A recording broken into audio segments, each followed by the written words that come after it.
सीकर के श्री माधोपुर में बुधवार सुबह बड़ा रेल हादसा हो गया है। फुलेरा से रेवाड़ी जा रही एक मालगाड़ी की 36 बोगियां पटरी से उतर गईं, जिसमें कई बोगियां एक दूसरे पर चढ़ गईं और ट्रैक पर मलबा फैल गया है। रेलवे अधिकारी और कर्मचारी मौके पर युद्ध स्तर पर राहत और ट्रैक बहाली का काम कर रहे हैं। हादसे में किसी की जनहानि की सूचना नहीं है, लेकिन रेल यातायात प्रभावित हुआ है और कई ट्रेनों के रूट बदले जाने की भी संभावना जताई जा रही है। बुलंदशहर में अखिल भारतीय वाल्मीकि महासभा के बैनर तले प्रदर्शन किया गया है। कार्यकर्ताओं ने अवैध धर्मांतरण के विरोध में काला आम स्थित मलका पार्क से कलेक्ट्रेट तक मार्च किया है और धर्म की रक्षा कौन करेगा, हम करेंगे के नारे से इलाका पूरा गूंज उठा था।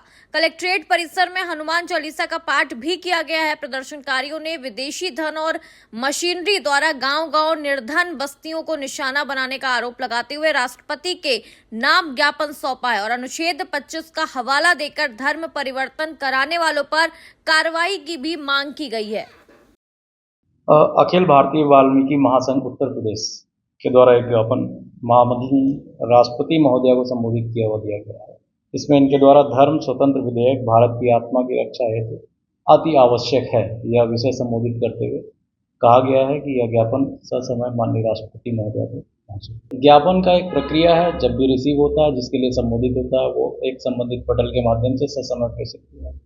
बांदा में पुलिस ने अंतर्राज्यीय चोर गैंग के 2 शातिर सदस्यों को गिरफ्तार किया है। पूछताछ में चोरों ने विभिन्न जनपदों विशेषकर चिल्ला, बिसंडा और पैलौनी क्षेत्रों में की गई चोरी की घटनाओं का खुलासा किया। उनके पास से 2 तमंचा, 4 जिंदा कारतूस और पीली धातु का टुकड़ा भी बरामद किया गया। पुलिस अब गैंग के अन्य अभियुक्तों की तलाश में जुटी हुई है। उम्मीद है कि अहम चोरों की और घटनाओं का भी खुलासा किया जा सकेगा। मामला पैलानी थाना क्षेत्र अंतर्गत का है। थाना पैलानी पुलिस द्वारा विभिन्न स्थानों से हुई चोरियों का खुलासा करते हुए अंतर्राज्यीय चोर गिरोह के 2 सदस्यों को चोरी के माल व 2 अवैध तमंचा में जिंदा कारतूस गिरफ्तार किया गया है। पूछताछ करने पर थाना पैलानी, चिल्ला और बिसंडा से चोरी की घटना कैद करना बताया तथा ये भी बताया कि दोनों अपने अन्य साथियों के साथ मिलकर आसपास के जनपदों सहित मध्य प्रदेश आदि राज्यों में चोरी की घटनाओं को अंजाम दिया है। इस संबंध में अग्रिम विधिक कार्रवाई की जा रही है। चित्रकूट में मिशन शक्ति 5.0 के तहत बेटियों को एक दिन के लिए प्रशासनिक जिम्मेदारी सौंपी गई है। राजकीय बालिका इंटर कॉलेज कवि की छात्रा कुमारी रश्मि सिंह जिलाधिकारी बनी, वहीं छात्रा कुमारी अंशु को पुलिस अधीक्षक और रत्नेशा पटेल को डीओपी बनाया गया है। जिलाधिकारी ने फरियादियों की समस्याएं सुनी, जिसमें बिजली योजना, जमीन और स्वास्थ्य संबंधी मामले भी शामिल थे और संबंधित अधिकारियों को दूरभाष पर कार्रवाई के भी निर्देश दिए। इसी क्रम में कस्तूरबा गांधी आवासीय विद्यालय मनिकपुर की कक्षा 8वीं की छात्रा मेनका को अपर जिलाधिकारी बनाया गया है। मिशन शक्ति के तहत जनपद के सभी विभागों में बेटियों को एक दिन के लिए अधिकारी बनाया गया है। आज एक दिन की डीएम बनके बहुत अच्छा महसूस कर रही हूँ। इस पद पर पहुँचने के लिए मुझे अपने पेरेंट्स और अपने स्कूल के टीचर्स और बाकी सभी अधिकारियों को धन्यवाद देना चाहूँगी।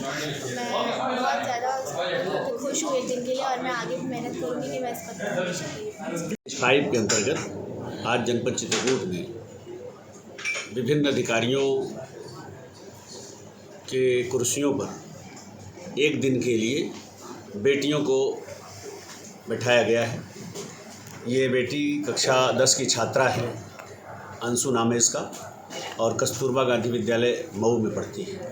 आज के पुलिस अधीक्षक के रूप में इसने जनता की फरियादें सुनी और बड़ी गंभीरता से बातें सुनी और जहां उचित समझा वहां उसने मुझसे निर्देश ले करके और संबंधित को इसने उचित आदेश पारित किया।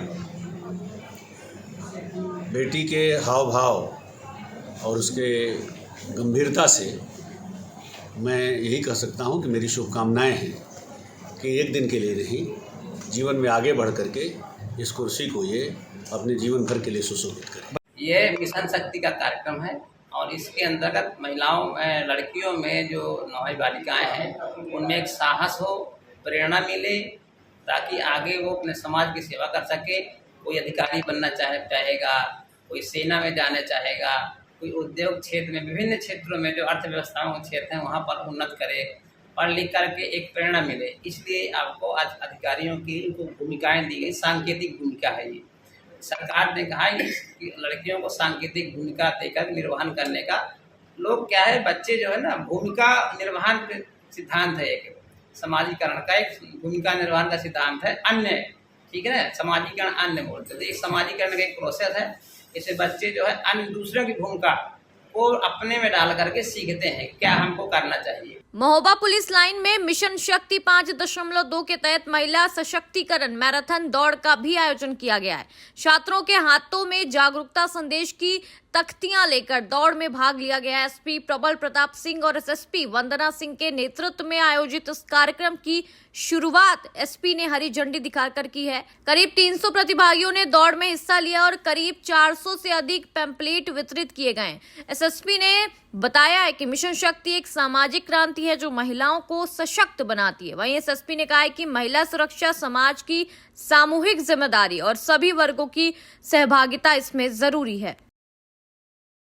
पाली जिला मुख्यालय पुलिस अधीक्षक आदर्श सिंधु ने आज ऑपरेशन गुप्त और ऑपरेशन प्रहार अभियान की शुरुआत कर दी है। यह अभियान अपराध नियंत्रण, मादक पदार्थों की तस्करी रोकने, अवैध बजरी खनन, अवैध शराब, स्पा सेंटर, हथियार, हवाला और जुआ सट्टा जैसी अवैध गतिविधियों पर विशेष ध्यान देना है।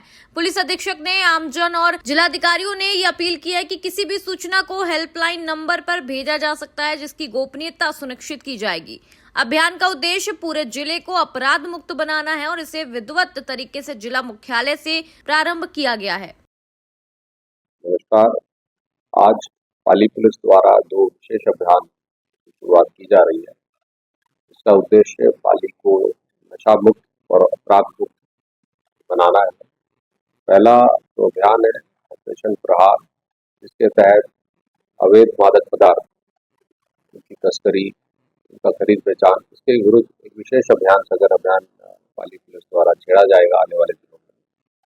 और दूसरा अभियान है ऑपरेशन गुप्त, इसके तहत अवैध गतिविधियां, अवैध स्पा सेंटर, अवैध बजरी परिवहन, अवैध शराब तस्करी, जुआ सट्टा, ऑनलाइन गेमिंग इत्यादि, इनके खिलाफ प्रभावी कार्रवाई की जाएगी। दोनों ही अभियानों में हम जनता से सहयोग की अपेक्षा करते हैं। यदि जनता के पास कोई सूचना है जिसको वो अपने साझा करना चाहते हैं तो वो हम एक नंबर भी फ्लैश कर रहे हैं, उस पर इंफॉर्मेशन शेयर कर सकते हैं और सूचनाकर्ता की पहचान पूर्ण रूप से गुप्त रखी जाएगी। हापुड़ के गढ़ कोतवाली क्षेत्र में बीच सड़क पर रोडवेज के विवाद में दबंगों ने एक युवक को पीटा और उसे चौराहे पर छोड़ दिया। मारपीट के दौरान अफरा तफरी मच गई और विवाद के कारण कई किलोमीटर लंबा जाम लग गया। घटना का वीडियो सोशल मीडिया पर तेजी के साथ वायरल हो गया है। पुलिस अब मामले की जांच कर रही है। मारवाड़ से बड़ी खबर सामने आ रही है, जहां ऐतिहासिक valley queen metre gauge heritage express की संचालन अवधि को बढ़ा दिया गया है। मारवाड़ जंक्शन से कामली घाट तक चलने वाली इस हेरिटेज रेल सेवा का संचालन अब 8 अक्टूबर 2025 से 31 मार्च 2026 तक किया जाएगा। रेल प्रबंधन के निर्देश पर इस फैसले को अमल किया गया है। स्टेशन अधीक्षक बल किशन शर्मा ने जानकारी देते हुए ये बताया है कि ये निर्णय उत्तर पश्चिम रेलवे के मुख्य जनसंपर्क अधिकारी सशक्तिकरण के निर्देशानुसार लिया गया है। देश के मुख्य न्यायाधीश सीजेआई पर हुए हमले को लेकर सियासी प्रतिक्रियाएं तेज हो गई हैं। पूर्व मुख्यमंत्री हरीश रावत ने इस हमले की कड़ी निंदा करते हुए कहा है कि समाज को बांटने की जो राजनीति चल रही है, यह हमला उसी का खतरनाक परिणाम है। उन्होंने कहा है कि इतना जहर फैला दिया गया है कि अब लोग न्याय के देवता पर भी वार करने से नहीं चूक रहे हैं। रावत ने चेताया है कि अगर समाज में ये कटुता यूं ही बढ़ती रही तो देश की संवैधानिक संस्थाएं भी सुरक्षित नहीं रहेंगी।